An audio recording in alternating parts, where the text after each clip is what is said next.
छानबिन समितिको प्रतिवेदन लुकाएर बीबीसीको डकुमेन्ट्री बाहिर आउनु एक सुनियोजित प्रोपोगेन्डा, घण्टी ग्याङको शुद्धिकरण गर्ने कलाविहीन नाटक हो।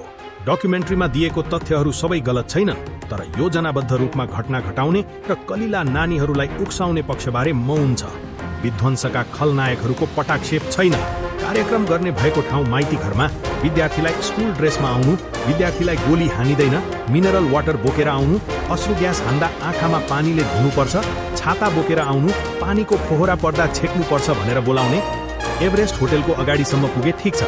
जेन जीका युवाहरूले भने कि हाम्रो आन्दोलन सकियो, अब फर्कौं, हामी यहाँभन्दा अगाडि नबढौं। त्यही बीचमा टिओबी भन्नेहरू बुलेट बाइक चढेर आउँछन् र ब्यारिकेड तोडिन्छ। प्रहरीले अश्रु ग्यास, पानीको फोहरा सहित सबै उपाय प्रयोग गर्छ, तर स्थिति सामान्य हुँदैन।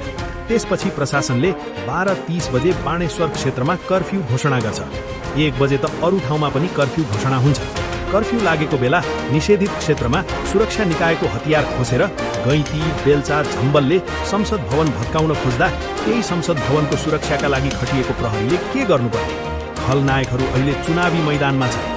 23 गतेको जिम्मेवारी नलिनेहरू, विद्यार्थीलाई उक्साएर संसद भवनतिर लैजानेहरू र 24 गतेको विध्वंसमा संलग्नहरू सबै राष्ट्रद्रोही पापीहरू हुन्।